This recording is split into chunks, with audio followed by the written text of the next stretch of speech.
A Wizard of Earthsea is a fantasy novel written by American author Ursula K. Le Guin and first published by the small press Parnassus in 1968. The story is set in the fictional archipelago of Earthsea and centers on a young mage named Jed, born in a village on the island of Gaunt. He displays great power while still a boy and joins a school of wizardry, where his prickly nature drives him into conflict with a fellow student. During a magical duel, Jed's spell goes awry and releases a shadow creature that attacks him. The novel follows Jed's journey as he seeks to be free of the creature.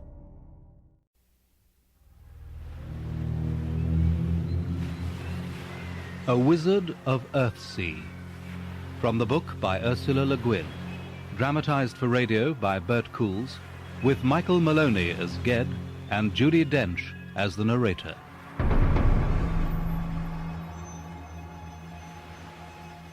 Only in silence, the word.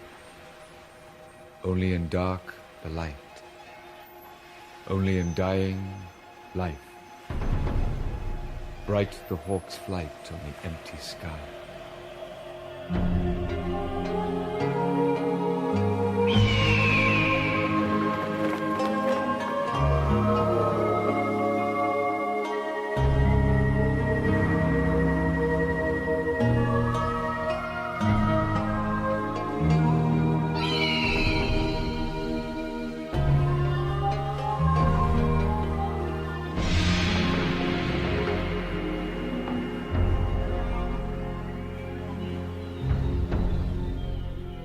The world of Earthsea is a world of water.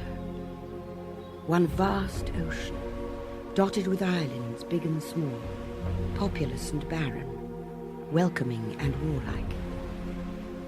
Some isles are renowned for their fishermen, some for their harpers, some for their weavers. The island of Gaunt is a land famous for wizards. One Gauntish man became, in his day, both Dragon Lord and Archmage. His life is told in many stories and many songs, but this is a tale of the time before his fame, before the songs were made. Some say he was the greatest wizard of them all. He was the man called Sparrowhawk.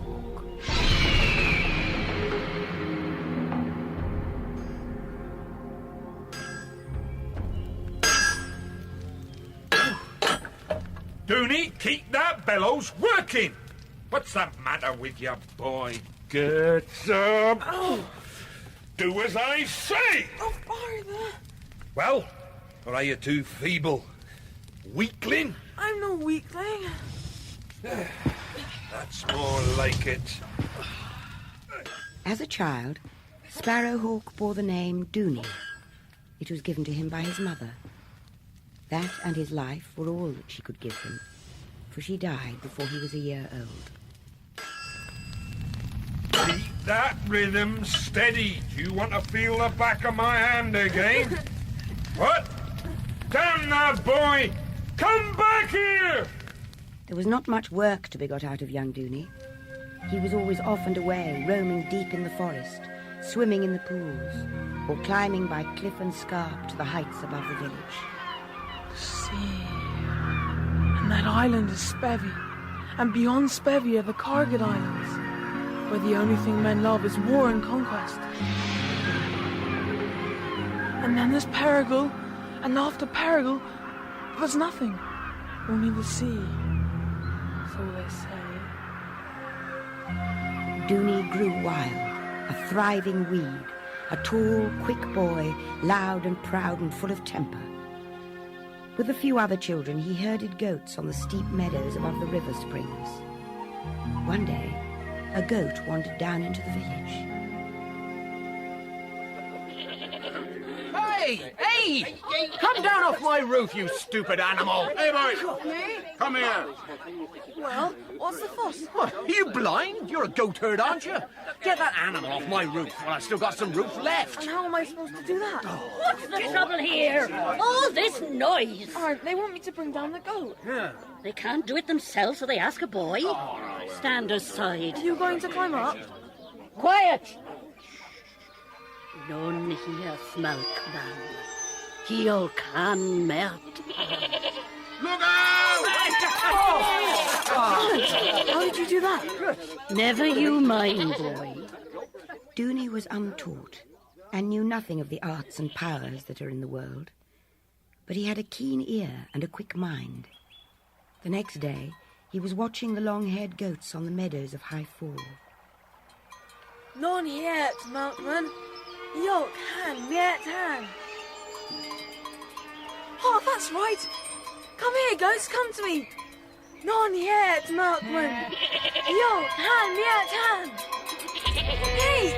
Hey, keep back. Ow, stop it. Stop staring at me like that. He ran from their strange, slitted yellow eyes and their thick, ridged horns.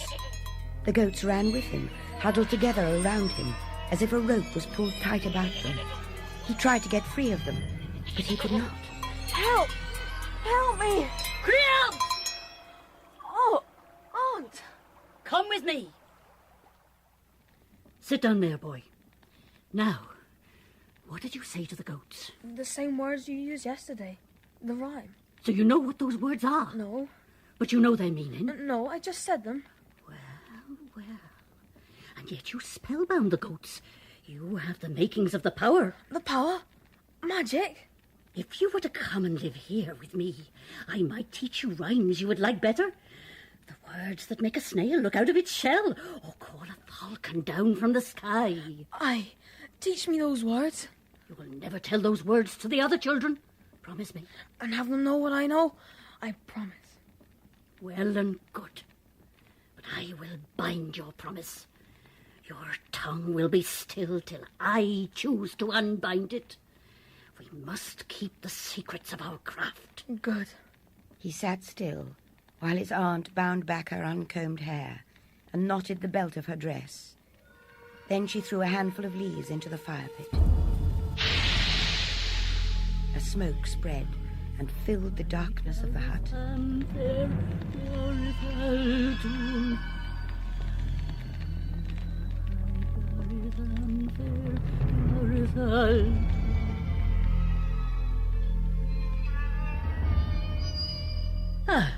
It's done.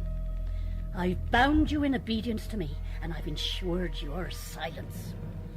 You cannot utter any sound unless I will it.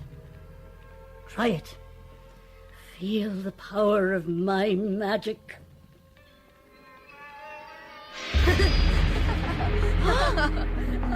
Then his aunt was afraid of his strength. This was Dooney's first step on the way he was to follow all his life, the way of wizardry, the way that led him at last to hunt a shadow over land and sea to the lightless coasts of Death's kingdom. But in those first steps along the way, it seemed a broad, bright road.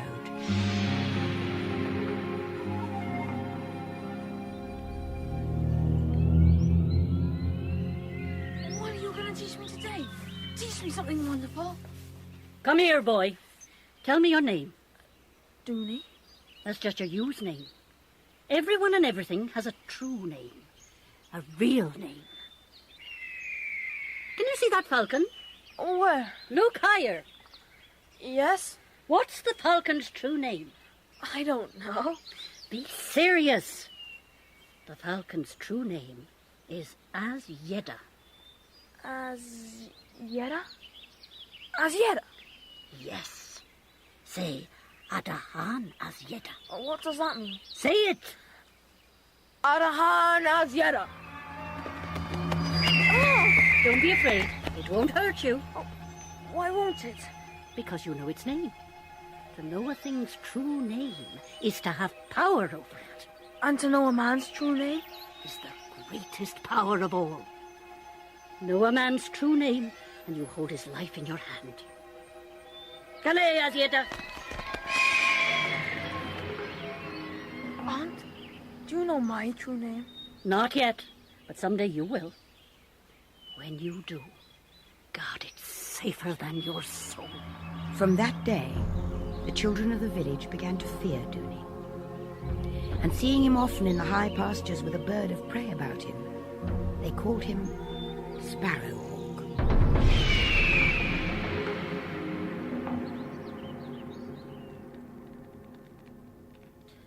Teach me more. More? Teach me more of the true speech. The words of power.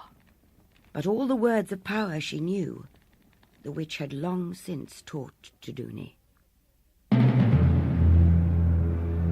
Dooney was just a few years older when the Kargad Empire set sail in lust of conquest.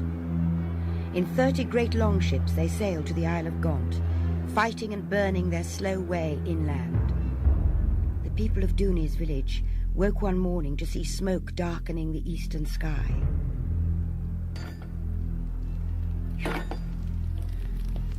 So, boy, you come back to your father.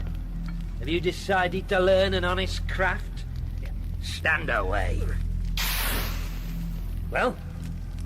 I come because my aunt is gone. So, the witch is gone, has she? Run away into the hills like most of the others. She's afraid of the cards. She's right to be afraid. They're fierce fighters, and they like the sight of blood and the smell of burning towns. Will they kill us? If they do, it won't be without a fight. Look at this. I've been forging spear points. Here. This one's for you. For me? Don't stand there gawping like an idiot. It's no use as it is. Lash it to that rake handle. Well, get to work.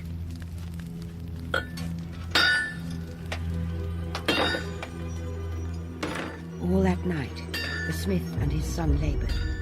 And at the next sunrise, those villagers who had not fled stood waiting with their new forged spears, their hunting bows and their knives. They did not know whether the Kargs were far off or very near. Damn this waiting. I wish something would happen. I wish... Yes, lad? I wish I knew more. Dooney looked down at his thin arms, wet with cold fog dew, and raged at his weakness. There was power in him, if he knew how to use it, and he sought among all the spells he had learned for some device that might give him and his companions an advantage, or at least a chance. But need alone is not enough to set power free. There must be knowledge. There they are, coming up the mountain. Oh, there must be over 100 of them. Look at their armor, their weapons. You know what use of these toys? Right. Stand fast. 100 of them and 18 of us. It'll be a slaughter. Stand fast, I say. We may be able to take them by surprise. Then, at last, need called knowledge out, and Dooney knew what he must do. Ilothka! Be quiet, fool. Zuriai! Vota! I said be quiet. Keep your blathering mouth shut. Go and hide if you can't fight like a man. What's happening? It's a fire. I said fire. That's not smoke. It's fog. I can't see any of you. Neither can the Cogs, but when they get here, we'll be able to see them. What did you say? This isn't fog. I've hidden us. I can see shapes in the mist. Fog wraiths. They won't hurt us. Have such power. If this is true, boy, it's true. Then you've given us a chance. We can fight them. We can. I'll keep up the spell for as long as I can. But you must be quick. Be quick. Come on. It was as the boy had said. And, invisible and safe in the fog, the villagers sent a volley of arrows and spears at the invaders as they stood confused by the magical mist.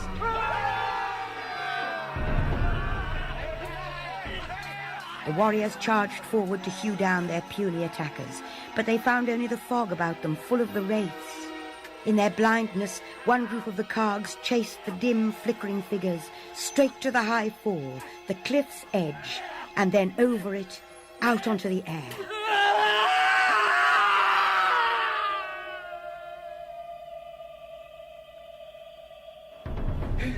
They're retreating! Look at them stumbling! They're blind! Until they come back. They won't be coming back. The surviving Kargs ran, stumbling and silent, until they were beyond the blinding mist. Then they stopped, gathered together and looked back. A wall of wavering, writhing grey lay blank across the path, hiding all that lay behind it. Not one Karg looked back more than that once. They've gone. Thanks to your son, Smith. Smith? What's wrong, man? What's the matter with the boy? Dooney? Son? He's injured. No, there's no blood. But look at his eyes. Dooney? Dooney, can you hear me? Speak. He's dead. On his feet and breathing, fool. Well then, he's enchanted. That's the truth of it. More enchantment. You, go up into the mountains. Bring back the witch.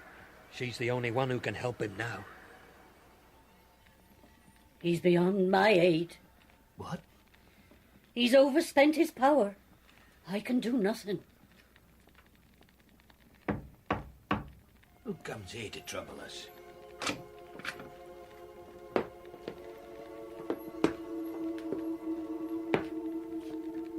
May I see the boy?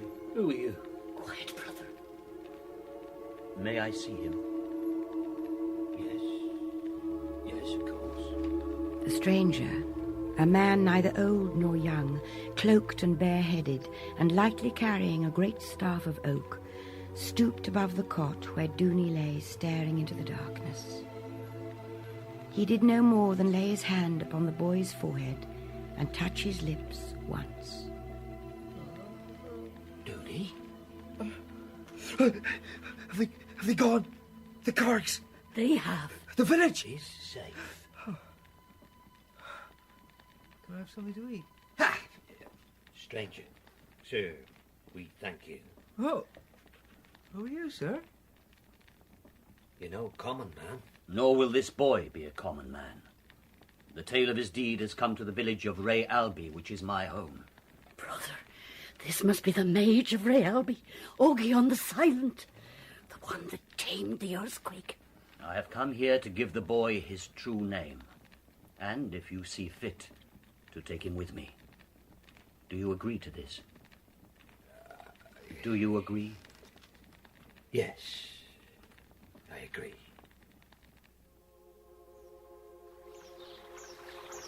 I take from you this garment, the clothing of a boy. You are a boy no longer.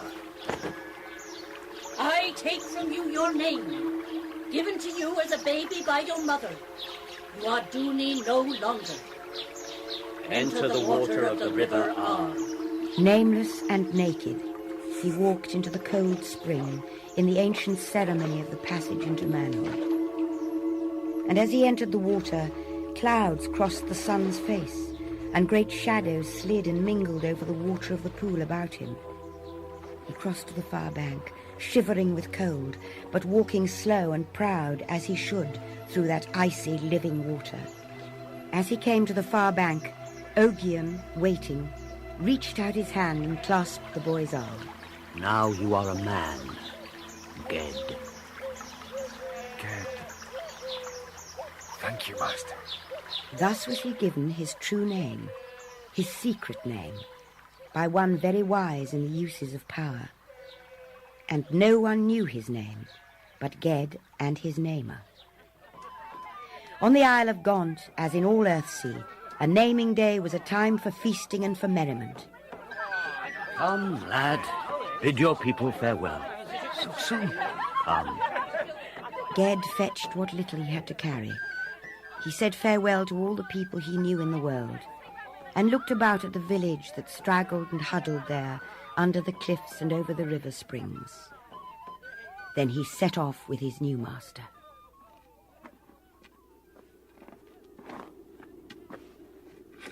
Sir? Sir, you've been my master for 4 days. When will my apprenticeship begin? It has begun. Huh? But I haven't learned anything yet. Because you haven't found out what I am teaching. But... Wait. You want to work spells? Yes. You've drawn too much water from that well. Wait. Manhood is patience. Mastery is 9 times patience. What is that herb by the pot? Strawflower. And that? I don't know. Fourfoil, they call it. What is its use, Master? None I know of. Oh.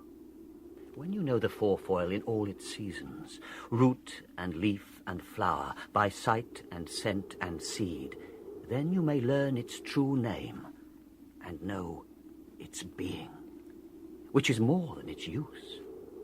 What, after all, is the use of you, or of myself? Is Gaunt Mountain useful, or the open sea? To hear, one must be silent. Come. It's going to rain. Will you send the storm aside? Will you speak the spell? You see that thick fir tree ahead? Yes, Master. It'll keep the rain off quite well. Ged crouched among the dripping branches, wet and sullen, and wondered what was the good of having power if he were too wise to use it. This is my house, and yours too now. But it's just like the huts in my village. I thought the wizards lived in great palaces. You shall sleep in that alcove. The window overlooks the sea. Oh, the sea! You must keep it closed against the wind.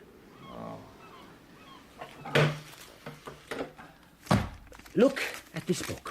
What is it? Is it a book of spells? It contains the 600 runes of Hardik. You have to learn them. All of them.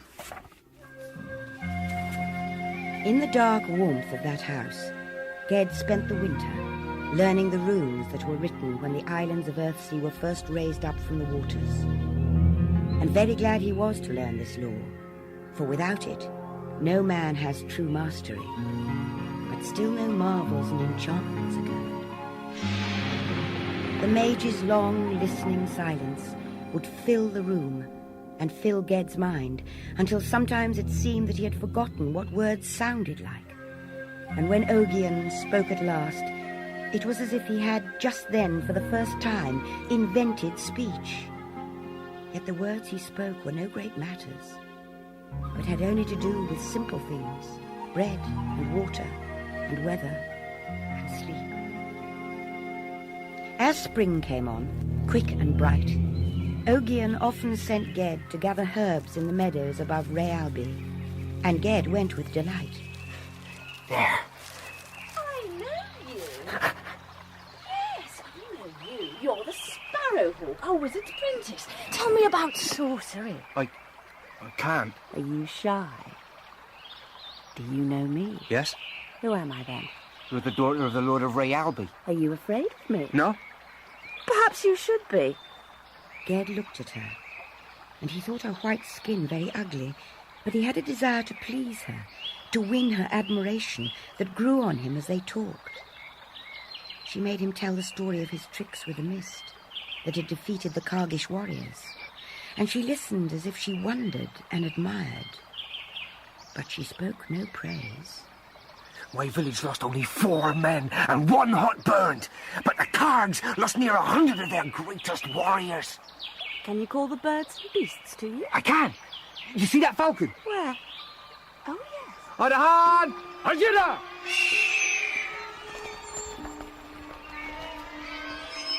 Why did it land over there? Won't it come to your arm? Not while you're here.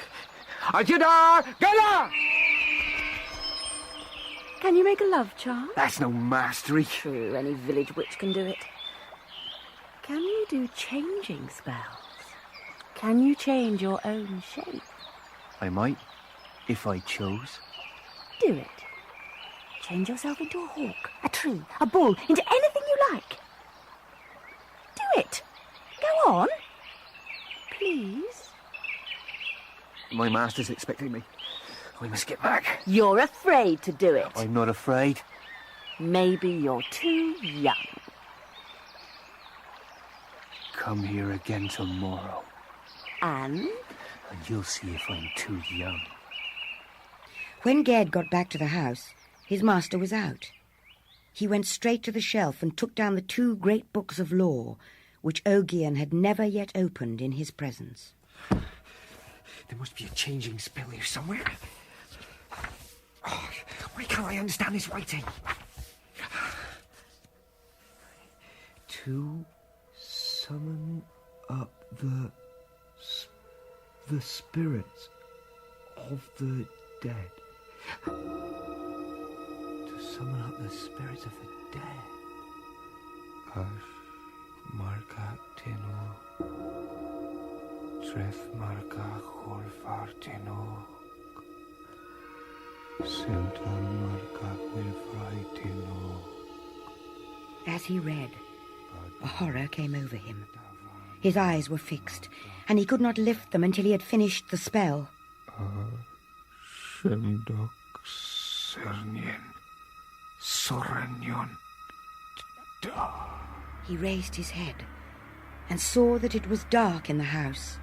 He had been reading without any light, in the pitch darkness. Who's there?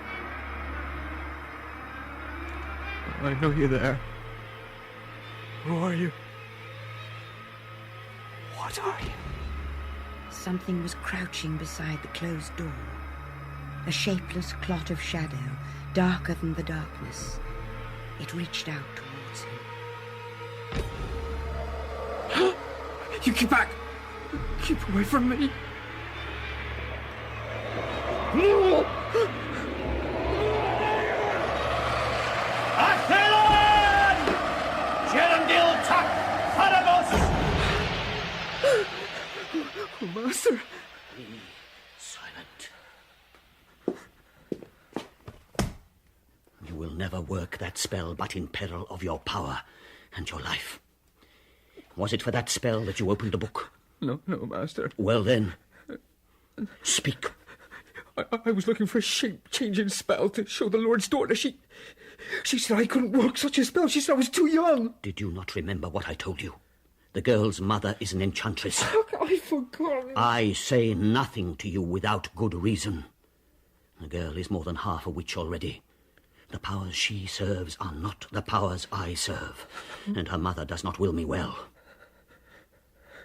Ged, listen to me now. This sorcery is not a game we play for pleasure or for praise. Every word, every act of our art is said and done either for good or for evil.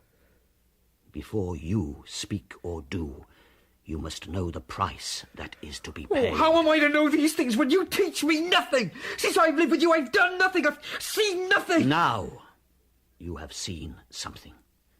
By the door in the darkness, you have seen something. Ged, my young falcon, you are not bound to me or to my service. But I thought... You did not come to me, but I to you. You are very young to make this choice, but I cannot make it for you. What choice, Master? If you wish, I will send you to Roke Island. The Isle of the Wise? To the School of Wizardry. Where the air is bright with enchantments, and the Archmage of all Earthsea walks amidst wonders. I would keep you here with me, for what I have is what you lack. But I will not keep you against your will. Now, choose between this place and Roke. Ged stood dumb, his heart bewildered. He had come to love this man, who had cured him at a touch. He loved him, and he did not know it until now. He yearned to stay with Ogion, yet other cravings were in him that would not be stilled. Master, I will go to Roke.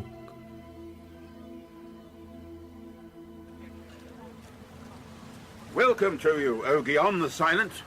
What service may I offer? Worthy harbour master, my prentice here, Sparrowhawk by name, seeks passage to Roke. He shall have it. Ship is bound today for the inmost sea. To bear the student of the saviour of the city will be an honour for its captain. What is the ship's name? She is the Shadow. The Shadow? From the Andrades. She carries furs, ivories. A good ship, Master Ogion. So be it. Sparrowhawk. Master. Give this writing to the warder of the school on Roke. Go with a fair wind. Farewell. Master? Farewell. Come along, lad. This way.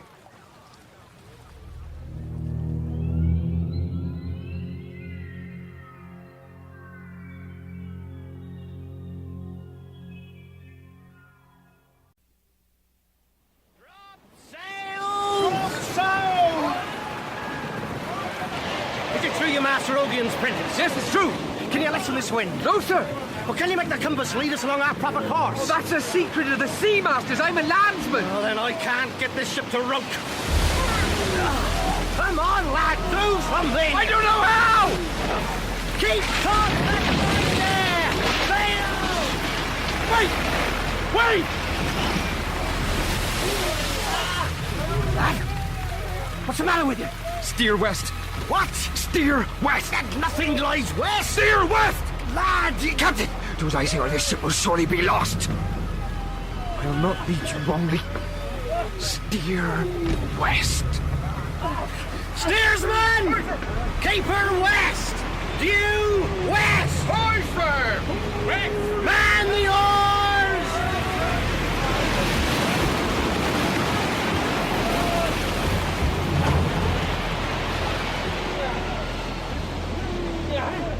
Well, Captain? I've never seen a storm die so fast. And that's Will Bay! Oh, Rogue! Lad, how did you do it? Captain, I don't know.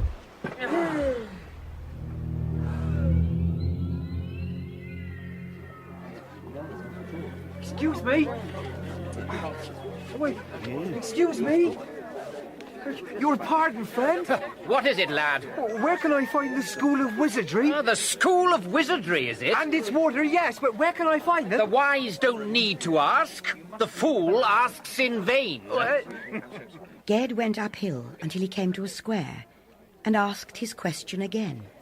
You can't always find the warder where he is, but sometimes you find him where he isn't. On one side of the square, set in a stone wall, was a mean little door of wood. Ged went to this. Yes, lad. I bear a letter from the Mage Ogion of the Isle of Gaunt to the warder of the School of Wizardry. I want to find him, but I will hear no more riddles and scoffing. Where is the school? This is the school. This? I am the doorkeeper. Come in, if you can. What is there to stop me? What happened? Can't you see? You're still outside. But I walked through the doorway. Try again. Very well. I will not be treated like a fool! A third time he stepped forward, and a third time he remained standing outside the door. The doorkeeper inside watched him with mild eyes. Malcrosoft by Trinity Caralnor. What do you say, lad? Malcrosoft by Trinity Caralnor. Ah. It was an opening spell, which his aunt the witch had taught him long ago. It was the prize among all her stocks of spells, and he wove it well now. But the power that held this doorway was not moved at all. Well? Oh, I can't get in. Unless you help me. Say your name. Oh, my true name? You want me to say my name? Allow me. We have heard many names, this door and I. We don't tell them. I am Ged. Enter, Ged. Stepping forward, Ged entered the open doorway. And it seemed to him that, though the light was behind him, a shadow followed him in at his heels.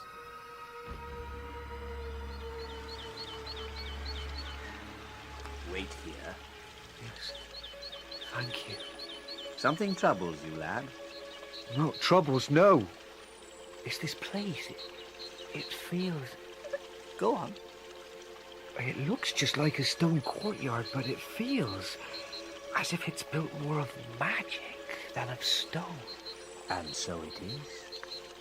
We are standing at the very center of the House of the Wise. I'll leave you now. The very center. Suddenly Ged was aware of a man clothed in white, watching him through the falling water of the fountain, though Ged had neither seen nor heard his arrival.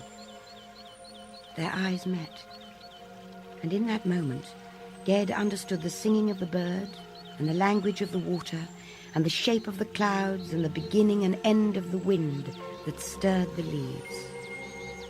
It seemed to him that he himself was a word spoken by the sunlight.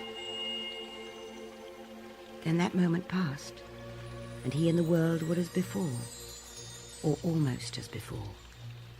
Ged knelt before the man in white. My lord, you are the warder of Roke, the archmage of all Earthsea. You see the truth. Rise, lad. This letter is for you. It was written by an Ogion whom men call the Silent. Yes. I welcome you, his pupil, to the Isle of the Wise. Thank you, sir. My eyes are old. Read me the letter, lad. Lord Nemely, I send you one who will be the greatest of the wizards of God if the wind blows true. It's signed with the symbol of the closed mouth. Ogion's rune. Young Ogion was dear to me when he came here. Tell me of the seas and portents of your voyage. Ged did so.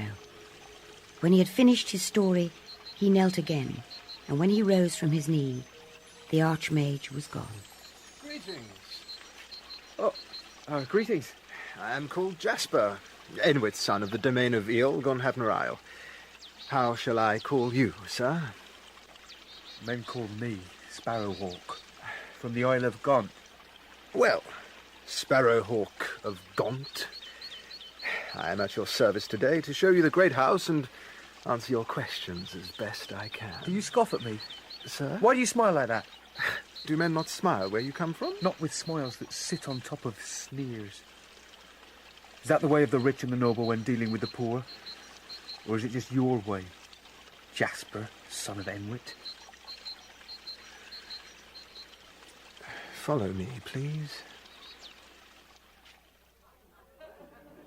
Where do we sit? Where we like. They say that no matter how many sit at this table, there's always room. We'll go here. Hello? Sparrowhawk, this is veg. Hello. This food is terrible. Well, you're eating it fast enough. Oh, well. At least it's not illusion like so much around here. It sticks to your ribs. Eat yours before it gets cold. It's even worse cold. Right. You're new. Oh, I just got here today. Oh, welcome. Sparrowhawk is from Gaunt, where all men are either goatherds or thieves. Or wizards, eh, Sparrowhawk? Or wizards. That afternoon the three went down into the town, that Ged might learn his way about it. Then Jasper and Vetch took Ged along a narrow northward path that climbed and wound. This is the hill I saw from the ship last night. Roke Knoll, this is called. Its roots go down to the centre of the earth, and all spells are strong here. Well, Sparrowhawk, I've heard much about Gauntish sorcery. Show us your style. What do you mean? Later on, Jasper, let him be. Well, he must have either skill or power. The doorkeeper wouldn't have let him in. Right, Sparrowhawk? I have both skill and power. Then show us. What kind of thing you talking about? Illusions, of course. Tricks. Games of seeming. Like this. Meothornir vas klingro qua. A stream! It feels wet enough, doesn't it? And it tastes wet enough too if you try it. But it won't quench your thirst. It's just an illusion. Drangla! Now you, Vetch. No, Jasper. Yes? Go on. Oh, all right. You see this earth, Sparrowhawk, this mud? Huh? I'll just take a small piece. And then... Zapalingfa. Love. Fly away, little one. Oh, that's wonderful. No. Well, come on then, Sparrowhawk. Your turn. I do no such tricks as these. You will, in time. Come on, let's get back. No, wait. Why not, Sparrowhawk? Sorcery is not a game. We Gauntish men do not play it for pleasure or for praise. What do you play it for? Money? No. Oh, come on. Bedtime for little boys. That night, as Ged lay wrapped in his cloak on the straw-filled mattress in his cold, unlit cell of stone, the strangeness of the place and the thought of all the spells and sorceries that had been worked there began to come over him heavily. Darkness surrounded him. Dread filled him, and he wished he were anywhere else but Rome. Who's there? Sparrowhawk. Oh, Vetch, can I come in and talk a while? Yes, please. How do you make that ball of light? Oh, it's called Weir Light. It's a simple spell. Oh, you sound like Jasper. No, it really is simple. You'll see soon enough. You mustn't be upset if I know more than you do. I've been here 3 years. Soon I'll be made sorcerer. Sorcerer? Well, why are you bothering with me? Because I remember my first day and my first night. Can I sit down? So, Sparrowhawk, you've been with us for an entire month. What have you learned? More than some who've been here a year? Ooh, how goatherds do both. He doesn't boast, Jasper. He speaks no more than the truth. Well. When you feel inclined to match your skills with mine, goatherd, just say the word. I'll be waiting. Why does he hate me? Do you really not know? Do you? You're his rival. Haven't you heard what the others are saying about you? What? They praise you, Sparrowhawk. They say you're a mage born and can never be beaten. They say that Ogion the Silent, tamer of the earthquake, has written that you'll be a great wizard. Is it true? Yes, it's true. Yes. Jasper would do well to remember it. When he was not moved by pride or rage, Ged knew that he was as yet no match for Jasper or any of the older boys. He set his strong will on his work and his studies, the lessons and crafts and histories and skills taught by the grey-cloaked masters of Roke, who were called the Nine.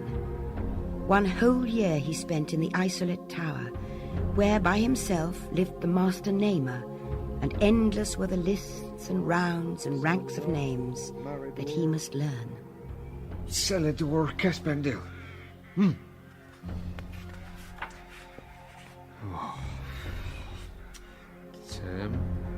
Tammy. And at the end of that long, hard, dry year, the Master Namer said to him only, You have made a good beginning.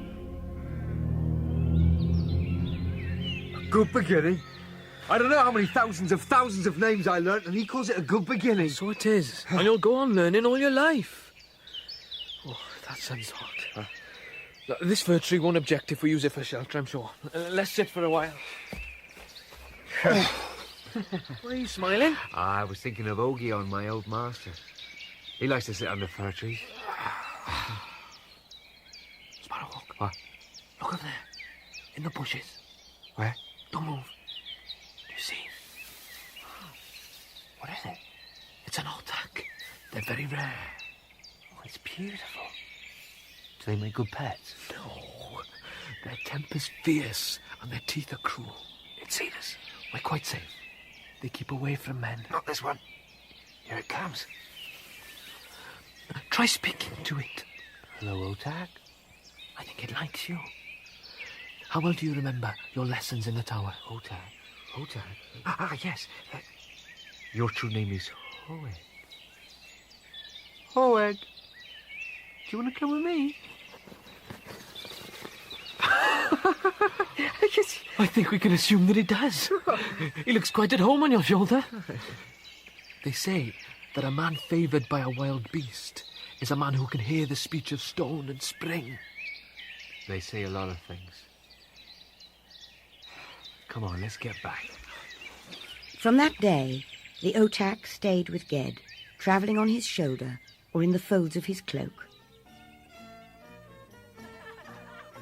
In the second month of that summer, the whole school and the whole town gathered together to celebrate the moon's night and the long dance, which that year fell together as one festival, which happens but once in 52 years. The students of the school were all eating and laughing and playing such tricks as might be the marvel of a king's court. Oh, magnificent! Bravo, Sparrowhawk! A little higher and you can share my chicken! If there's any left, here I come! Behold the sparrowhawk that cannot fly. Sick of boys and noise and foolishness. Oh, you're getting middle-aged, Jasper. Go back to the tower if it's silence and gloom you want. What is it you want, Jasper?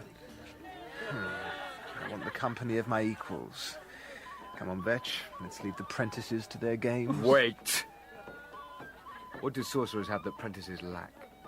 Power. I'll match your power, act for act.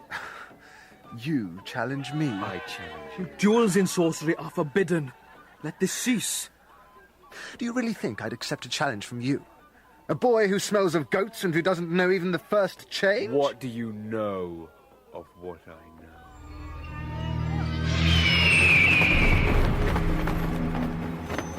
For an instant, and with no spell spoken that any heard, Ged vanished from their sight, and where he had stood, a great falcon hovered, for one instant.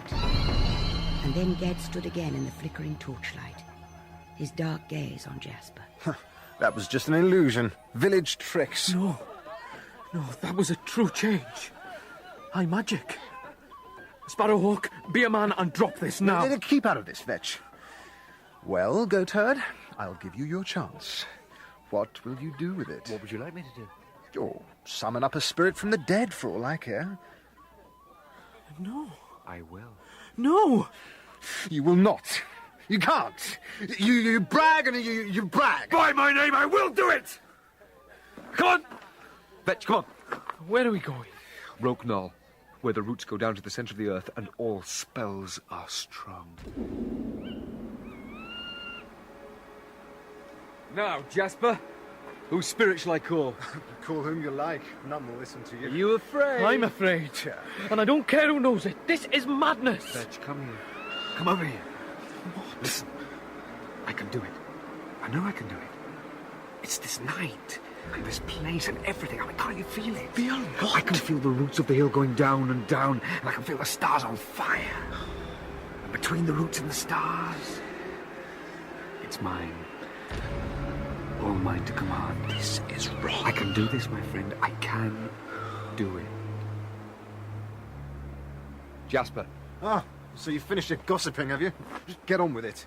Are you afraid, Jasper, of the domain of the ale? I'll call a woman's spirit. You needn't fear a woman.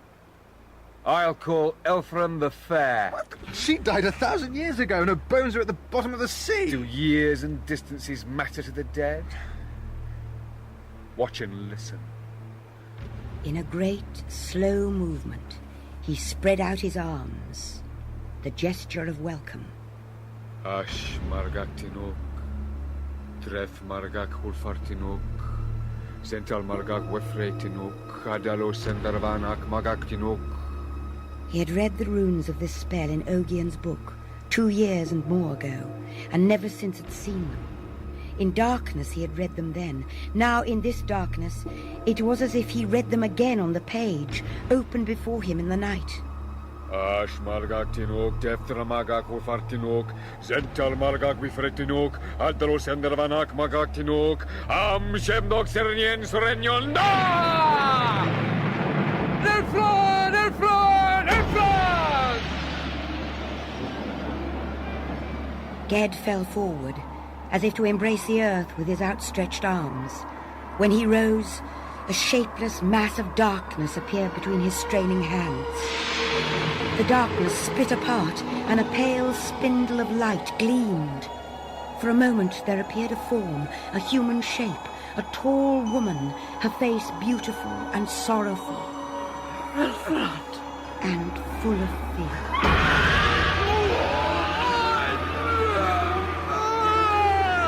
The light between Ged's arms grew brighter. It widened and spread, a rent in the darkness of the earth and the night, a ripping open of the fabric of the world. And through the light clambered something like a clot of black shadow, quick and hideous. Stop this! Stop it! It's a trick! Cheap village trickery! No! As Ged grasped the creature in a grip he could not loosen, the lump of shadow swelled and stretched and grew great taloned claws. Save your wrestling games for the other goatherds! Jasper, you fool! It's hurting him!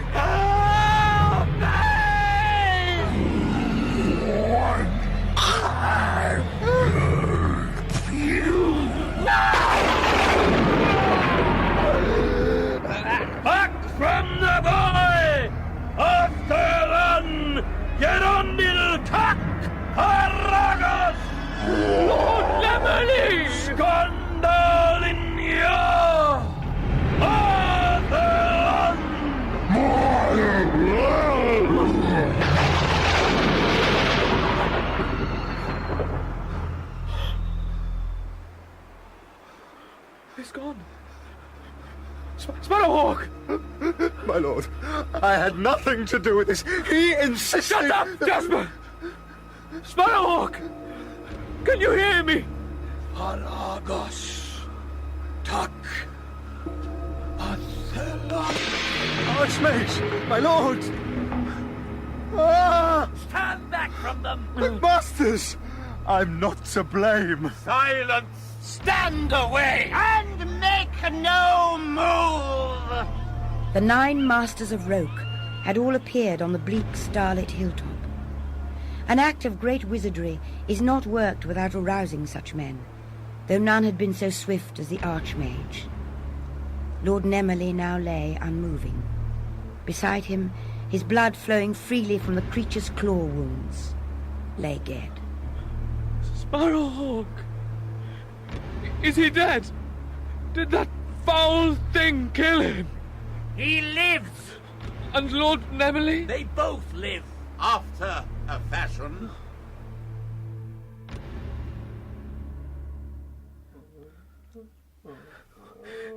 There must be something we can do, Master Herbal. We are already doing much. The Master Summoner is standing guard on the hilltop. Standing guard? Why?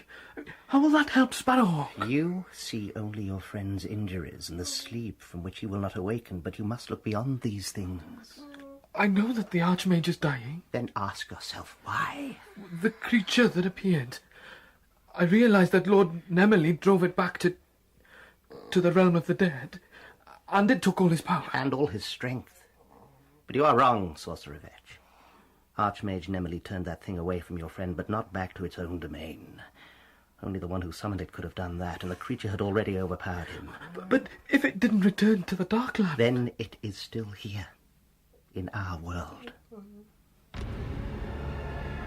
On the day following the death of the Lord Nemmerly, the 9 Masters of Roke met. Behind 9 walls of silence, woven by their strongest spells, they took each other's counsel. We are agreed, then. Genshar of Way Island is to be the new Archmage. His wisdom will be needed. A ship shall be sent for him, protected by every guarding spell we know. How is the boy? His wounds do not mend, and his blood still flows from them. Such power as I have laid on him, but he must heal himself, and that will take time. Should we consider the question of punishment? Punishment? When he knows what he has done, that will be punishment enough. Of these discussions, Ged knew nothing. For 4 weeks of that hot summer, he lay blind and deaf and mute. At last, his wounds began to close, and the fever left him. On a clear day of autumn, the Master Herbal opened the shutters of the room where Ged lay. Since the night of the summoning, he had known only darkness. Now he saw daylight and the sun shining, and he hid his scarred face in his hands and wept. Go away. Sparrowhawk. Vetch? Can I come in and talk a while? I thought you wouldn't come to me. I couldn't come to you. At first, the Master Herbal forbade it, and after that I've been with the Master in the Grove, locked up myself. And now I'm going home. Home? I've earned my staff. I'm a full wizard now. Oh, that's wonderful. Vetch, is Jasper a wizard now too? Jasper will never be a wizard. He went from here in disgrace. The Masters knew what happened. Sometimes I think they know everything. I have something for you. Here, little one. Come here. There you are. Oh, Oeg. Come here, my friend. That's it. Good. Now he's back where he belongs. He stayed with you all these months. And now I'm sorry to part with him. But sorrier to part with you, Sparrowhawk. Listen, when you're free to, come to the East Reach, my homeland. There's good cheer there, and wizards are well received. Free? You won't stay bound here on Roke forever. Vetch, what do you see? Well, not rooms and books. Far-off seas, and the fire of dragons, and the towers of cities, and all the things a hawk sees when he flies far and high. That's what I see before you. And behind me? What do you see behind me? Sparrowhawk, if ever your way lies east, come to me. And if you ever need me, call on me by my true name, Estario. Estario, my name is Ged. Farewell, my friend. Remember my words. Farewell. And a fair wind. Ged's studies continued. He was not as quick to learn as he had been, having learned a long, hard lesson from fear.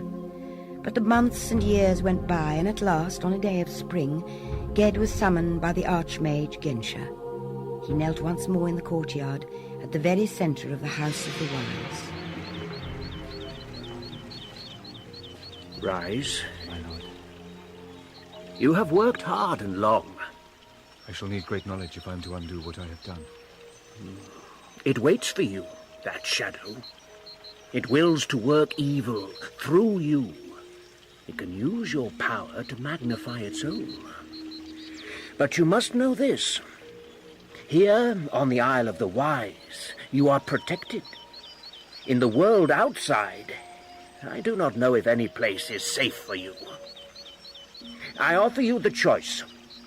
Stay here in safety, or go into great danger. I have no choice. I must undo the evil I have done. I choose the path of danger. I choose to leave. Sparrowhawk of Gaunt, we name you wizard. My lords. I give you your staff, cut to your height. I give you your cloak, gift of those you go to serve. Where am I to be sent? To the Isle townships of Low Tawny. Far from the inmost sea. And close to ruined Pendor. A poor land of fishers and farmers. You will serve them as heal-all and weather worker. But, masters, forgive me, but... Such a land requires no more than a witch or a sorcerer. Such was my thought, my lord. You are right. But for this one thing, the dragon of Pendor has risen again.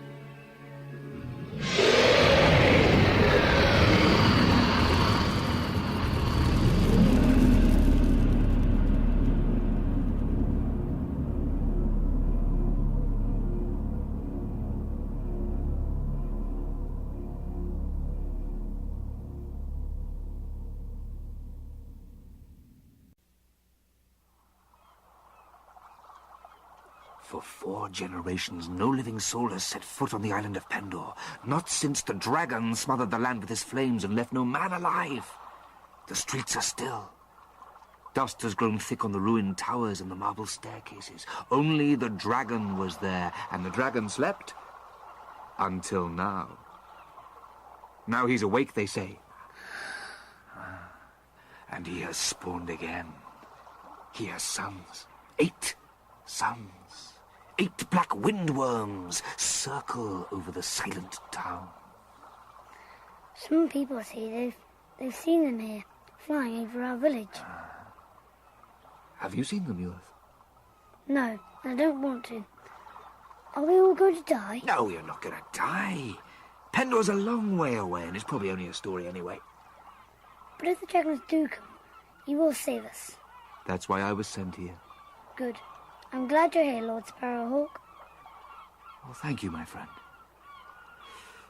Now, away you go and help your father with his nets, or he'll come and tell me off. Go on now. Go on. I'll come again tomorrow. All right, then. Goodbye. Bye-bye. Ged looked every day to the west, but no dragon came. So he spent his time fishing from his jetty, tending his garden patch, and serving the people in small matters whenever they asked him.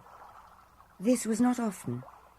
There was something about Ged that made most men uneasy, and Yoeth was the only child in the township who ever came and talked and listened to his tales. Lord Sparrowhawk! My lord! It's Barry? It's my son. Yoeth?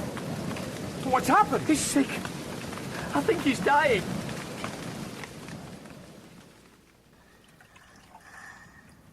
Keep bathing his forehead, Jorgen. It will ease his pain. Yes, sir. Vishvari. My lord. Listen, my friend. The first law and the last of the healer's art is this: heal the wound and cure the illness, but let the dying spirit go. You won't save him? He's too far out of reach. No. You can do it. I know you can. You must. Look at my wife. The boy is everything to her and to me. I beg you. I'll try. I know you can do it. Move away, Jorgen. Let me talk to him. He can't hear us. He may hear me. Move away. Yorth? Yorth, I call you. Answer me. The boy can't hear him. Quiet, wife. Yorth, I command you to answer me.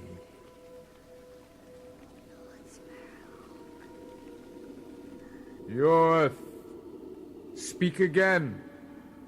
This is Sparrowhawk. Where am I? What place is this? Tell me what you can see. A hillside. I think it's a hillside. Are you at the top of the hill? Near the light? Are you near my voice? No. I don't know this place. It's not right. What's happening? Are you moving down the hill? Away from the light? Yes. Yorth, come back up the hill. Come to me. Come to the light. Help me. Yorth, listen to me. I'm going to come down the hill and get you. I'm coming! Yorth, wait for me, Yorth. Don't go any farther. No!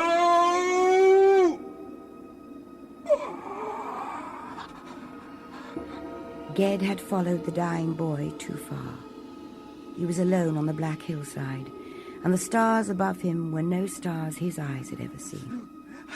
He turned slowly. It was hard to turn back, very hard. But he came at last to the boundary between the realms of the dead and of the living. And crouching there, facing him, barring his way, was a shadow.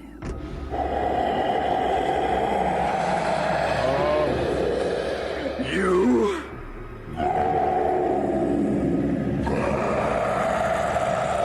The cities of the dead are no place for the living. Let me pass!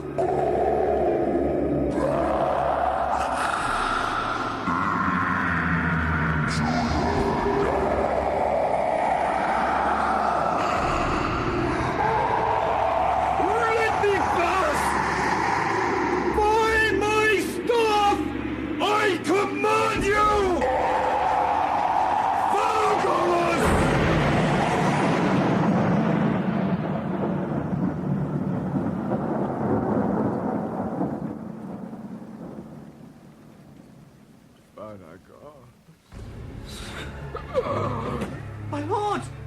Sparrowhawk! Yorth! He's dead. And so is the wizard. Husband!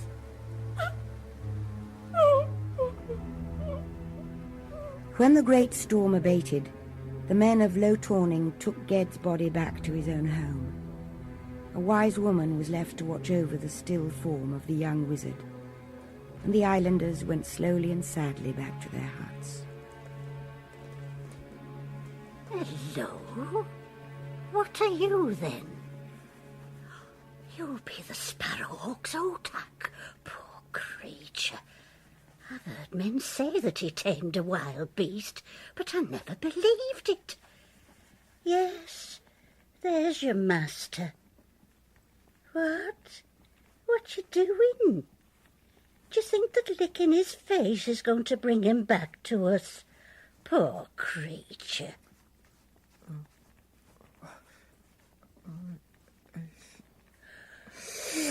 powers preserve us. Lord Sparrowhawk, can you hear me? Yes. Yes. Thanks to my small companion here. If he hadn't brought me back... Thank you, my friend. Ged had now made unscathed for the first time that crossing over and return, which only a wizard can make with open eyes, and which not the greatest mage can make without risk. But he returned with a grief for his friend Petchfari, and for himself, a fear. You're leaving us? But why? Because I must. Is it because of yours? Oh, no, my friend, it isn't. Though I share your sorrow and your wife's. We know it. Then why? Because I'm in great danger, and I'm putting all of you in danger too. You have some enemy. We'll fight him together. Oh, Petchfari, this is an enemy beyond your weapons. And beyond mine, maybe. And it's seen me now and will track me down. It's drawn to me. Our final meeting must not take place here. When will you leave, my lord? Soon. There's something I have to do before I go. Why have you summoned us, Lord Wizard? Because, Elder Conand, I want you to tell your people two things. Firstly, this. I must leave Low Torning. No, you can't leave us. Why must you go, my lord? Because I must. I can tell you no more. But the dragons. Who will protect us if the dragons That come? is the second thing. Before I leave, I shall go to Pendor. Pendor? No man has gone to Pendor for hundreds of years. And do away with the dragons. Then my task here will be done. And I can leave freely. But there are 9 dragons on Pendor. 8 are still young. But the old one. I tell you, I must go from here. I will rid you of the dragon peril first, if I can. Well, my small savior, I reward you by taking you into great peril. There, little Hoy, do you see? Pendor. Ged stilled his small boat in the entrance of the ancient harbour, and looked on the silent streets and the great crumbled pile of stones that had once been the tower of the Sea Lords of Pendor. Nothing moved. Nothing breathed. Nothing lay before him but waste and ruin and decay. You serpent of Pendor! Come and defend your horde! His voice fell short of the ashen shores. But dragons have keen ears. One beast flitted up from some roofless ruin of the town like a vast black bat, thin-winged and spiny-backed. It circled into the north wind and came flying straight towards Ged. I call no young dragon! Go back and tell the old one to come!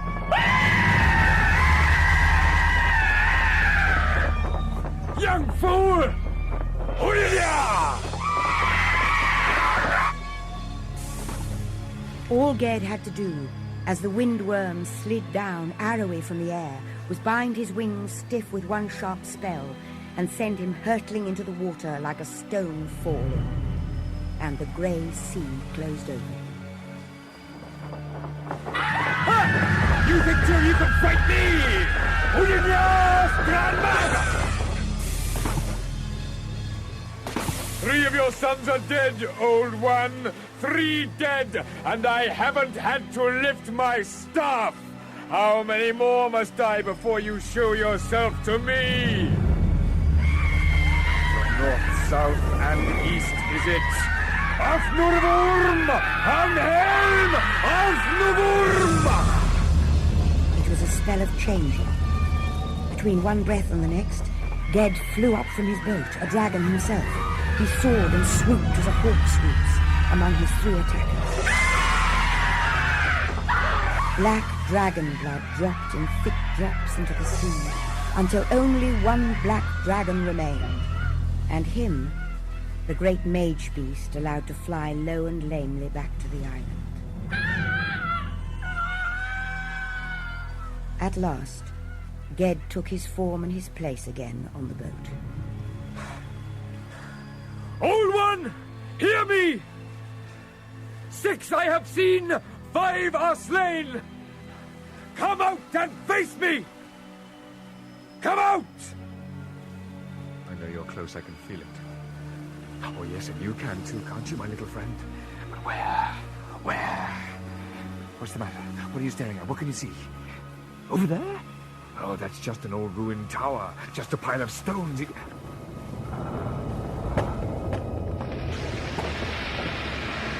All right, my friend. That is no tower.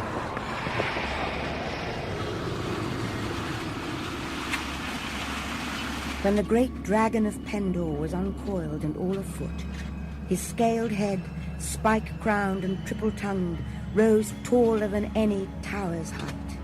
Lean as a hound he was, and huge as a hill. There was no song or tale could prepare the mind for this sight. And Ged stared in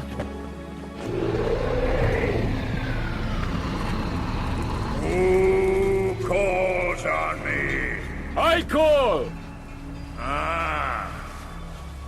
8 sons I had, little wizard. 5 died. 1 is dying. Enough. You will not win my horde by killing them. I don't want your horde! Come ashore and look at it, little wizard. It's worth looking at. No, dragon! I have silver. I have jewels torn from the bodies of puny princes and princesses long dead. I have gold. You can't charm my senses with the glitter of your gold? I did not know that men came so young into such power. Is it to ask my help that you have dared journey here? No, that is not my quest. Yet I could help you. You will need help soon against that which hunts you in the dark. Stand dumb. Are you surprised that I know your secrets, little wizard? What is it that hunts you? Name it to me. If I could name it... Could name it, you could master it. I came to strike a bargain with you. A bargain? I do not bargain, I take. What have you to offer that I could not take from you whenever I like? Safety! Your safety! Swear to me that you and your sons will never again leave Pendor, and I will swear to leave you unharmed.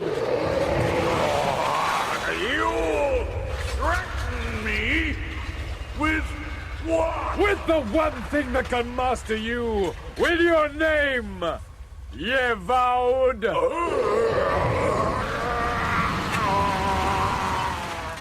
At the sound of his secret name, the dragon was still, utterly still. A minute went by, and another, and Ged smiled. I've studied your kind, dragon. I have your name. Will you bargain? You may choose 9 stones from my hoard. The best. Choose, then go. I don't want your jewels, ye vowed.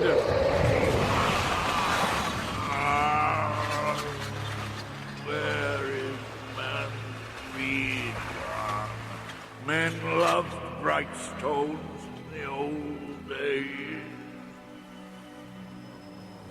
I know what it is you want, wizard. I can offer you safety. I know what alone can save you. There is a horror follows you. I will tell you its name. Ged's heart leapt in him. He fought against the sudden startling hope, perhaps his only hope of ever defeating the shadow that sought his doom. But it was not his own life that he bargained for, and one mastery and one alone could he hold over the dragon. That is not what I asked for! Ye vowed! You place the safety of fishermen and farmers before your own life? What are they to you that they should live or die? Give out! Swear by your name that you and your sons will never fly forth again! Swear it! Swear it! Swear it! By my name, I swear it! Silence lay over the isle then, and Yvaud lowered his great head. When he raised it again and looked, the wizard was gone. In rage, Yvaud, the dragon of Pendor, rose up, writhing his body and beating his wings that spanned the whole width of the ruined town.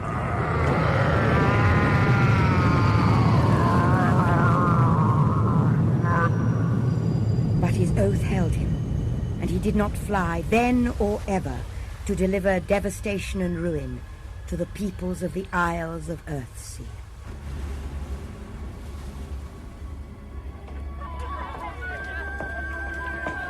All hail Sparrowhawk, the Dragon Lord! Lord Sparrowhawk! Thank you, my friends! Thank you all! Another drink, my lord. Thank you. You'll forgive me saying so, my lord, but, well... Say it, Fitzvarry. Well, sir, it's a treat to see you looking so joyous. Joyous, yes, I suppose that's the word. To defeat a dragon must be a very great thing. Oh, that's not the reason. My lord? Look around you, Fitzvarry. Look at all this happiness, all this thanksgiving. Feel the brightness. Sir? How could any shadow come near me tonight? My lord, does this mean you've changed your mind? You'll stay? No, my friend, no. Tonight I'm safe. Tonight I draw no danger to me or any near me, but one night quickly passes.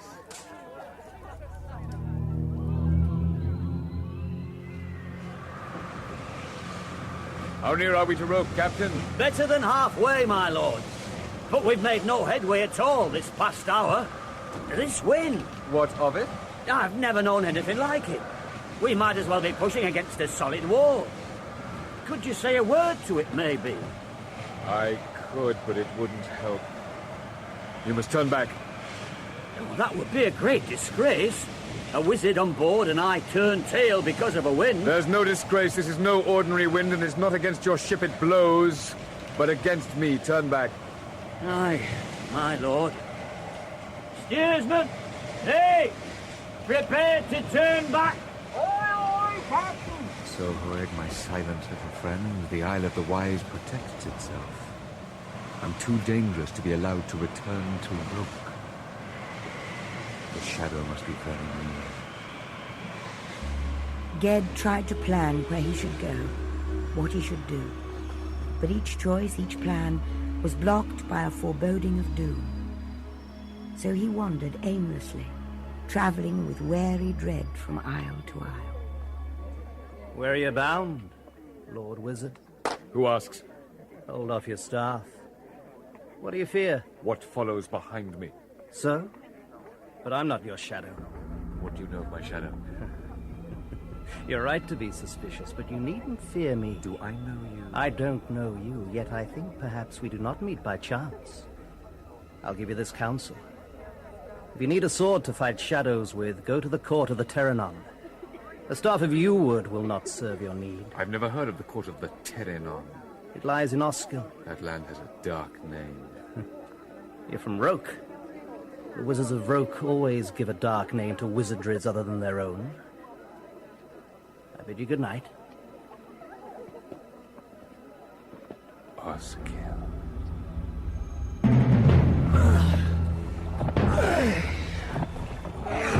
Row, you scum! Row! Far now from the islands of his fame, Ged could obtain no passage on any vessel bound towards Oskel. He had no choice but to join a ship as oarsman, and the journey was long and painful.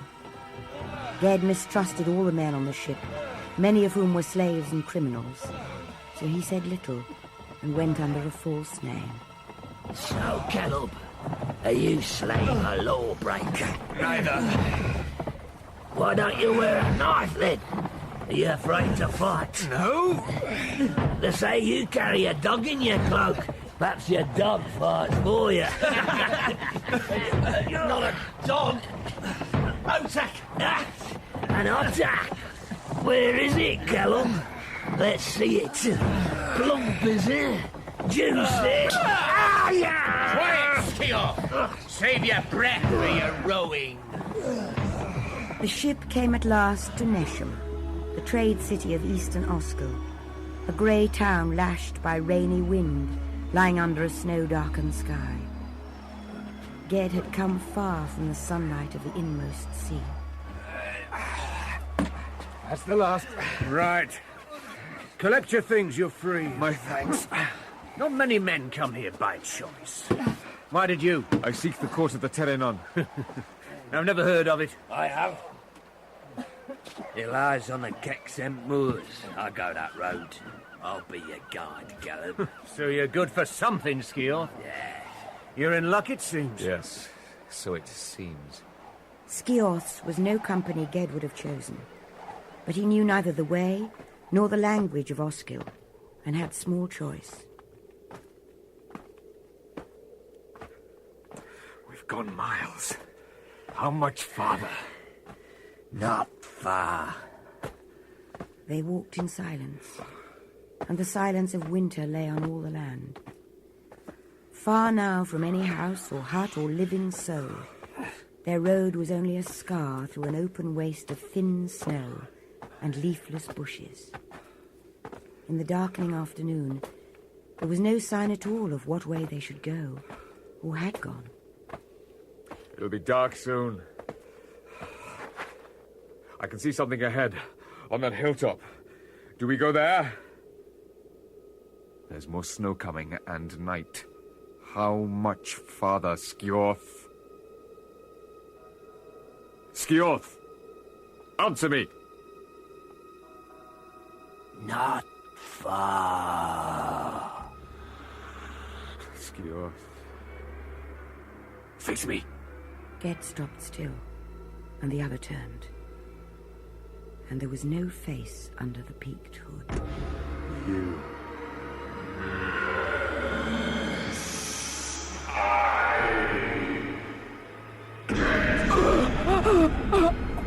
When the shadow creature spoke his true name, the young man's power was frozen. He stood alone, with nothing between him and his enemy but the staff of yew-wood in his hand. A rage of horror filled Ged, that this undead thing should feed on his power, and with a great effort he brought down his staff on the hood that hid the shadow face.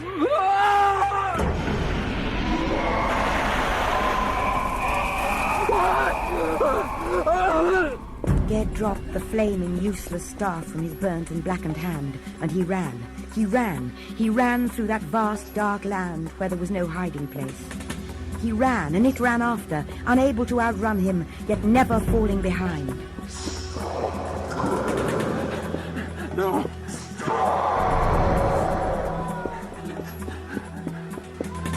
What? What was that?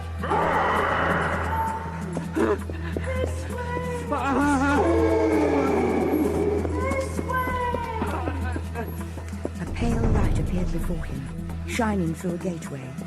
He could not see the walls, but he saw the gate. With the last strength left in him, Ged plunged through that faint, shining door.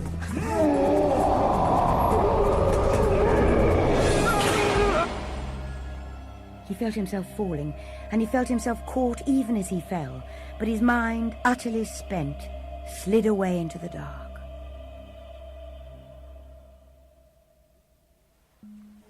Sparrowhawk. Sparrowhawk. What? Who are you? Welcome, Lord Sparrowhawk. You know me? But you don't remember me. Remember you, lady? I thought you wouldn't. But forgetful as you may be, you're welcome here as an old friend. What is this place? This is the court of the Terenon. I am called Seret, Silver in the tongue of Oskel. And you are sometimes called Sparrowhawk and have great power. I had power once. It was sucked from me. I've lost it, I think. Only to regain it tenfold. An evil way may lead to a good end, after all. How long have I been in this bed? What are these clothes? Don't you like them? I'm dressed like a prince. Where are my clothes and my stuff? Yes, your staff was destroyed. The shadow. It cannot enter the court. There are mighty walls about you here, and not all of them are built of stone. The woman was young, tall and white-skinned, with hair that fell straight down like a fall of black water. She showed Ged rich rooms and halls, winding stairs of marble and high windows that looked out over hills that went on houseless and treeless and changeless, clear to the sun-washed winter sky. You are welcome here, Lord Sparrowhawk. Thank you, my lord. Later that day, Serret brought Ged before her husband, Lord Benderesk, an old man thrice her age, who looked at his lady as one looks at a beautiful bird, caged for its owner's amusement. Stay as our guest for as long as you will. Anything you need shall be provided. You are most kind. Something troubles you, guest? I'm not sure, Lady Serret. It's as if my mind is clouded. You need time to recover, that is all. Perhaps. Day after day, dull, heartsick and cold, Ged kept by himself in his high tower room. When he could not stand to think his thoughts any longer, he would descend and Serret would meet him and they would talk. She could put Ged at ease with one smile. Is it true that the lords of Oskill have great treasures? Yes, it's true. And the jewel that gives this court its name outshines them all. The Terenon is a jewel? A precious stone. Would you like to see it? Come on.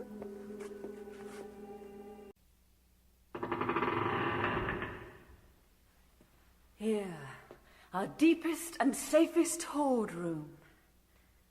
The Terenon is kept here? Tell me what you see. Just a bare room, like a cell. Look again. Look with the eye of a wizard.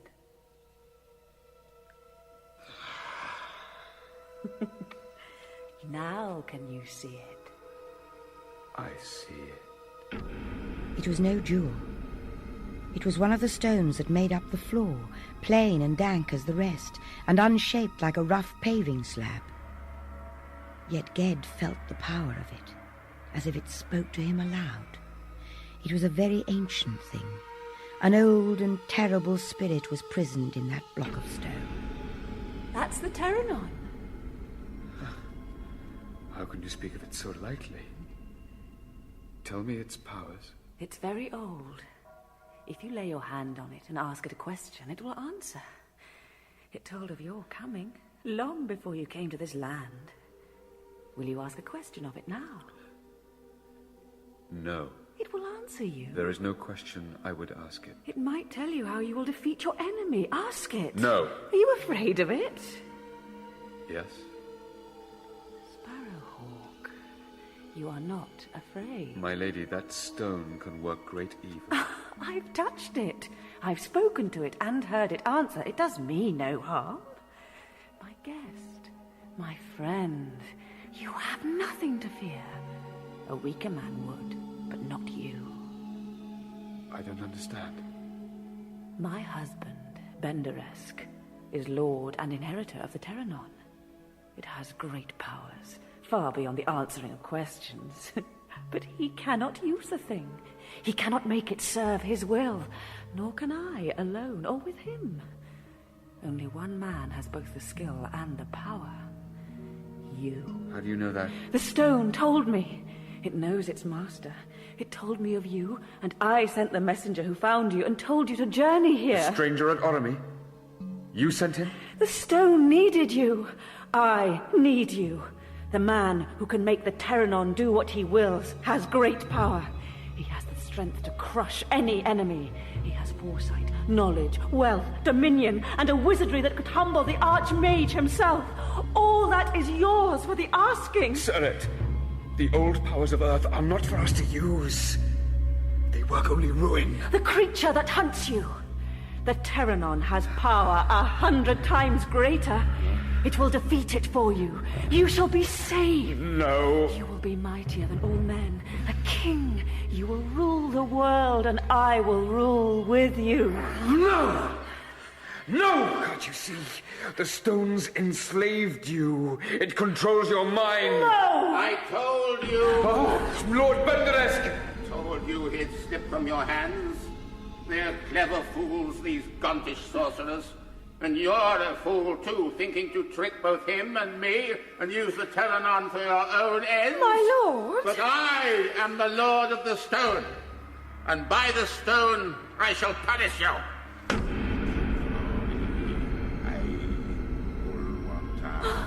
He's summoning the servants of the stone. They'll kill us both. You lured me here to save me from the shadow just to use me. Come on! Terinon, Mikarov, Terinon, Komas, Terinon. Seizing Ged's hand, Seret ran with him through the passages and halls, up the long, twisted stairs. They came out into the courtyard, where a last silvery daylight still hung above the soiled, trodden snow. The servants of the stone are terrible. We must get outside the court. Why are you trying to save me? I can't stand up to him on my own. He's hidden the gate. He's put a charm on it. Where is it? Over there! Come on! As Ged led the woman through the gate of the Wall of Spells and onto the drear light of the moors, she changed. She was not less beautiful, but there was a fierce witch look to her beauty. Why are you staring at me? We must get away! I know you. I know you now. You're the girl who laughed at me in the meadow by Ogion's house. You're the one I tried to impress by raising a spirit from the dead. You're the one who made me loose the shadow. Forget your shadow! What is it now? What have you found? Be silent, witch! Ged stooped to the small, dark thing half buried in the snow and softly picked it up. I'd forgotten. Was that your doing, too? I'd forgotten you. Forgive me. It was the Otak. Its fine, short fur was all clogged with blood, and its small body was light and stiff in his hands. You tried to protect me, didn't you? You stayed here behind me and tried to fend off the shadow. You gave your life for mine. Thank you, my friend. The servants of the stone! Save yourself, fool! Half-a-glow! With that quick, gasped spell, Seret shrank into a grey guy and flew. For the first time, Ged looked up. From slit windows in the tower behind them were issuing forth botched beasts belonging to ages before bird or dragon or man. Enough! I will have no more tricks and traps! I will be hunted down no more! Stafur! Lima Stafur! Suddenly, Ged held a great staff, a wizard's staff in his hand, and it blazed with a pure white mage fire that does not burn, but drives away the dark. Back! Back from the light! Follow that girl! If it's blood you want, follow that girl! I will be hunted no more!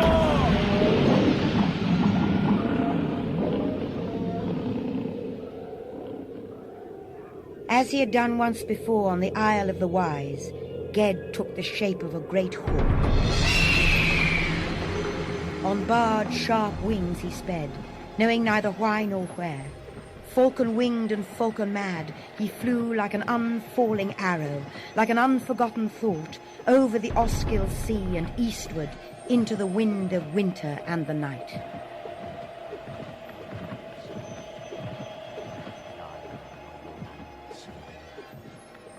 Vaidi ridich, gormod ridich, loyuron ridich. Milamtis lormondin trac, Milamtis ridich. Ged. Ogion. Welcome, lad. For too long, Ged had worn the falcon's wings and looked through the falcon's eyes. and very few there were who could have made him back into a man. Ged had flown to the Right Haven. I've come back to you as I left you. A fool. I have no strength against the thing. You had strength enough to outspell the Lord of the Terranon in his own domain. At Pendor, you had strength enough to stand up to a dragon. In Oskel, I had luck, not strength, and I knew the dragon's name. The shadow that hunts me has no name. All things have a name. I don't think it'll stop and tell it to me. No.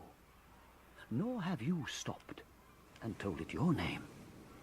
Yet it knew it. It is strange. Strange. Is there any place I'm safe? None. None? You knew. Yes, but to hear it from you, it's hard. It hunts me. But it will do harm to anyone in its path. I'm a danger to everyone. Yes. I'll not put you in peril. I must leave here. I don't know where I should go. And nor do I. Yet I have an idea of what you should do. What? You must turn around. Turn around? If you keep running, you'll meet nothing but danger and evil, for the shadow drives you. It chooses the way you go. Then you must choose. You must seek what seeks you. You must hunt the hunter. I've walked with great wizards and lived on the Isle of the Wise. But you are my true master, Ogion. Good. Now you know it. Better now than never. But you will be my master in the end. My house is yours for as long as you want it. Good night, my son. In the cold dawn of the next day, when Ogion woke, Ged was gone. He had left in wizardly fashion a message of silver-scrawled runes that faded even as Ogion looked at them. Master, I go hunting. Oh, my young falcon, fly well.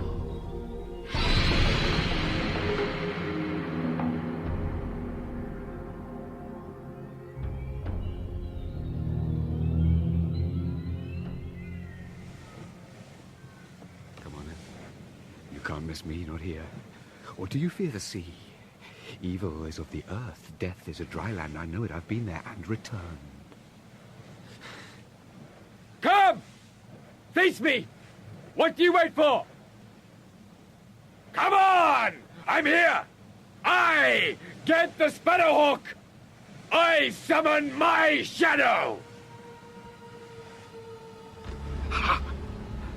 So you've done with borrowed bodies, have you? Is that your true form? Huh? Ha! Is this the fearsome hunter? This ill-made thing?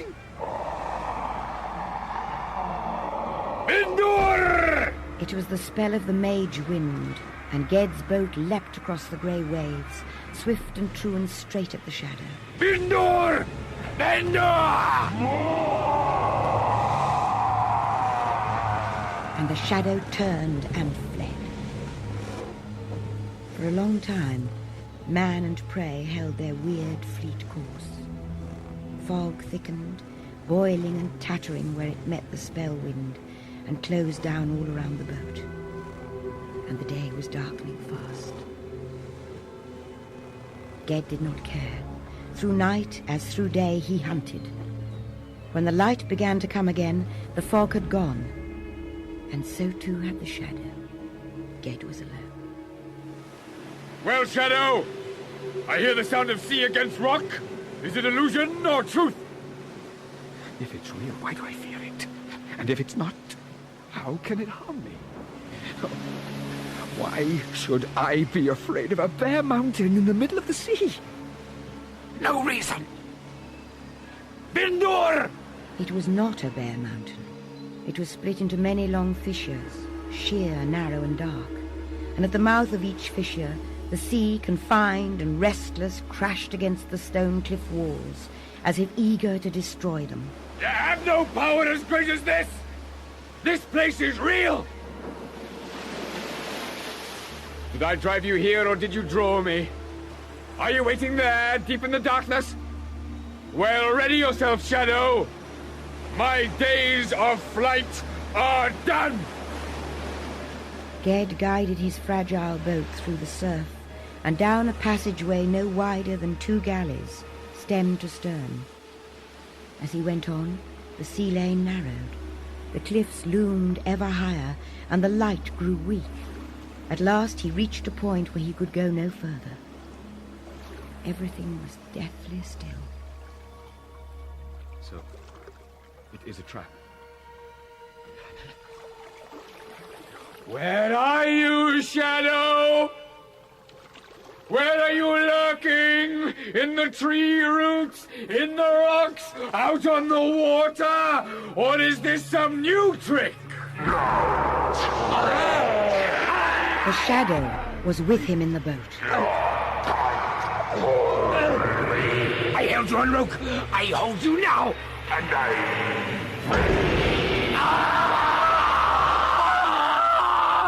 Icy cold filled Ged, and pain ran up his arms and into his breast.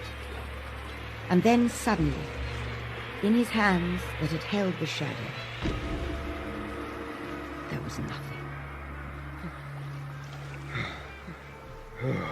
So it's a chase no longer. 3 times we've met and we've touched. There's a true bond between us now. A link that has no breaking point. you can't escape me! And I can't escape you! No more hunting, no more fear! When the time and place are right, we shall meet again!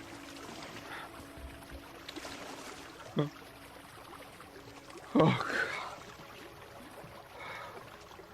Well, Master Ogion, now I know what I must do. My task is not to undo what I did. It's to finish what I began. And so began a long and a weary time. Homeless and friendless and fearful, Ged sailed. Isolated and alone, he wandered from isle to isle, searching for a place he did not know and an enemy he could not name.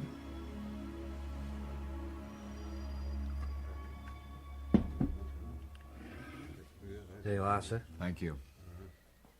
If you'll take a word of advice, my lord. I might. Here in Ephes, we've already got a wizard, trained on the Isle of the Wise and given his staff by the Archmage himself, and he lives right here in the town. You think I should seek out his company? Well, my lord, we have a saying in these parts. 2 staffs in one town must come to blows. A wise saying, don't you think, You sir? want me to leave? Oh, I didn't say that. But I'm not exactly welcome here. Well, say, if I'm to speak plain... Go on. It's just that, well, there's something about you. Like a cold wind through a firelit room, or some black bird blown in by a storm from foreign lands. You wanted me to be plain, sir. You tell me nothing I don't already know, innkeeper. Well, I must go where I'm bound. I'll be here only 1 night. Then you'll be rid of me.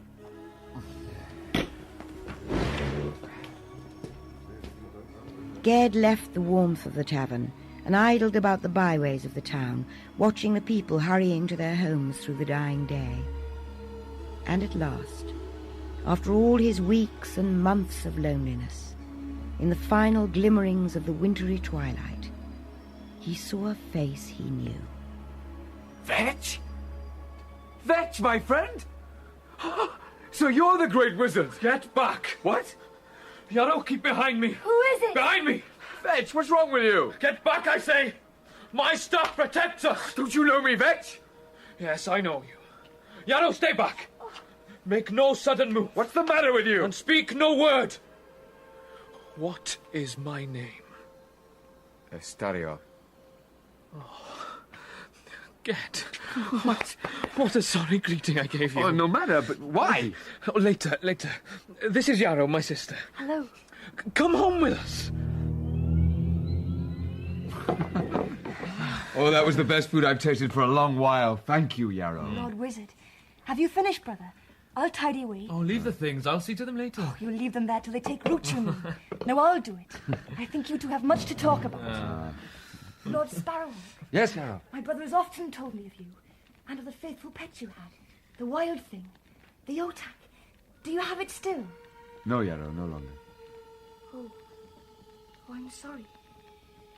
I'll leave you now.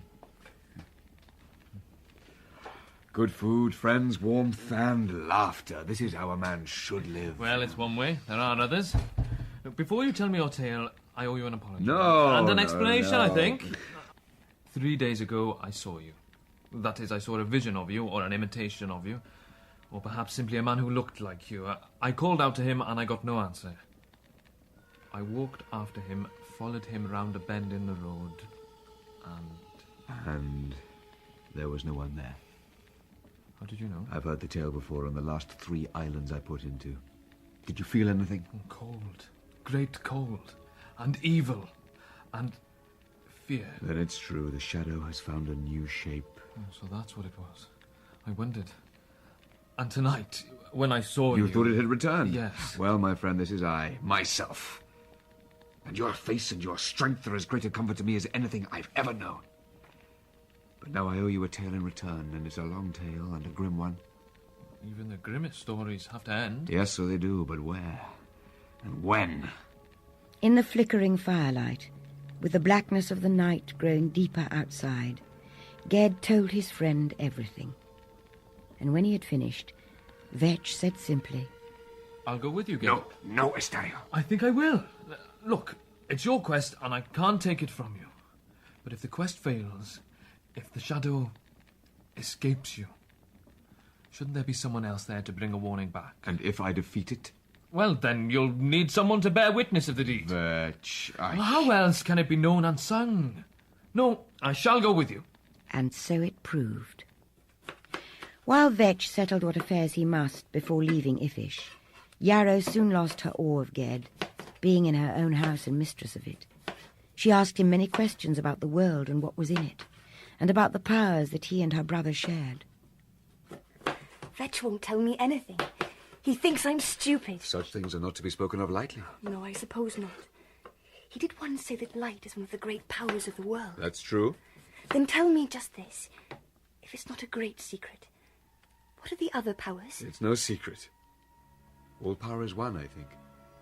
Years and distances, stars and candles, water and wind, and wizardry. The craft in a man's hand and the wisdom in a tree's roots, they all arise together. My name and yours, and the true name of the sun, or a spring of water, or an unborn child, they're all syllables of the great word, the word that's spoken by the shining of the stars. There's no other power, no other name. And what of death? For a word to be spoken, there must be silence, before and after. I've no right to speak of these things. The word that was mine to say, I said wrong. Maybe there's no true power but the dark. I don't believe that. But I think... What do you think, Yarrow? I think that this voyage leads you to your death. And you know it. And fear it. But you still go on. To these words, Ged made no reply, and Yarrow's young eyes filled with tears. At sunrise of the next day, the 2 young men set forth, raising a brown, strong-woven sail to the north wind. On the dock, Yarrow stood and watched them go, as sailors' wives and sisters stand on the shores of all Earthsea, watching their men set sail. Well, my friend, the harbour is behind us. What lies in front? I don't know, but I know this. From here onward, all events are perilous and no acts are meaningless. Say no word carelessly. Shall I raise the mage wind to speed our path? No, we go now to the place where light and darkness meet. The least spell might change chance and move the balance of good and ill. I'll hoist the sail. What lands lie ahead on this course? Due south, no lands at all. Southeast, very little. Gosk and then Nastaul, last land men call it. Sailors say there are stars to be seen from there that have never been named. I'd like to see those stars. I wouldn't. Give me the land and landfolk, the sea in its bed and I in mine. Oh, there are so many things I haven't seen. Whales in the northern seas, Havnor at the world's heart, the great ice flows. But I can't. I must go where I'm bound to go. I traded all the sunlight and the cities and the distant lands for a handful of power, for a shadow. Dark. Do we head southwest then? No. Southeast is our course. That's where the final meeting must be. The last land? Beyond.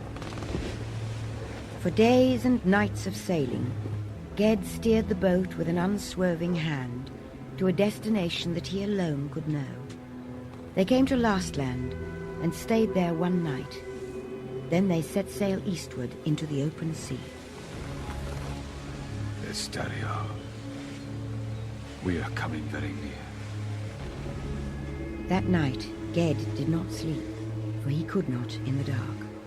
Nor would he sleep when the day came. He stayed forward in the boat, looking ahead as he had always done. What do you see, my friend? I see only the ocean. The whole world could be one sea, no land at all. I see only the ocean, but I think you see much more. Ed, what is it? Norvendur Basina.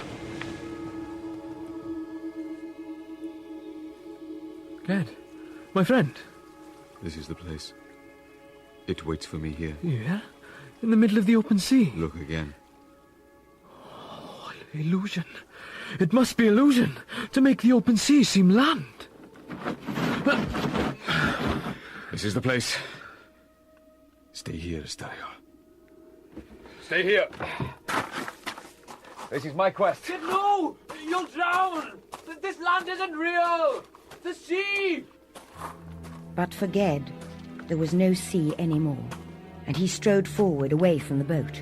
His staff began to shine with a clear white glow that grew so bright that it reddened his fingers where they held the radiant wood.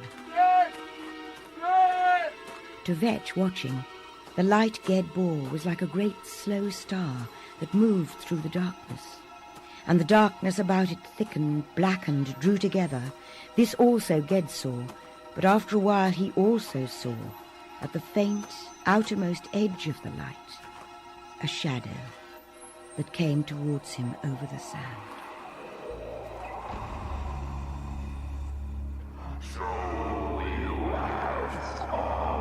Yes. You no longer take my shape. This one, perhaps. Father? No!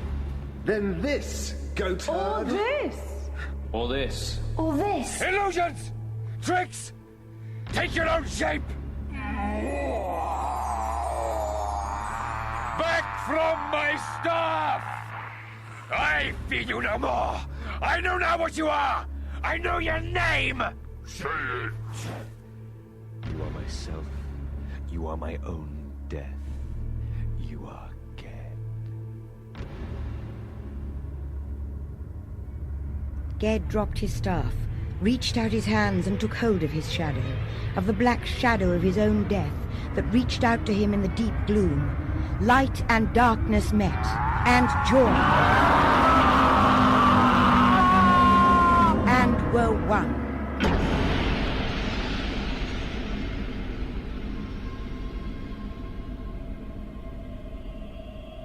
With the glory of daylight and the bitter taste of salt, the world was restored.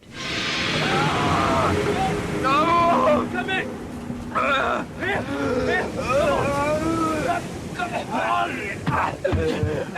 Get! Oh, Estario. It's done! It's over! I am whole! I'm free!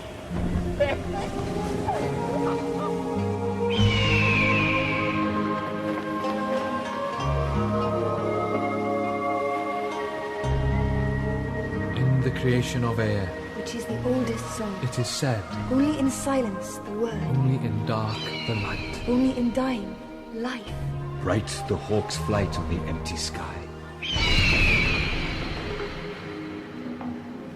No men have ever returned from as far out on the open sea as did the young wizards, Astariel and Ged. They came into harbour on a still, dark evening before snow, They tied up the boat that had borne them to the coasts of Death's Kingdom and back, and they went up through the narrow streets to the wizard's house. Their hearts were very light as they entered into the firelight and warmth under that roof. And Yarrow ran to meet them, crying with joy.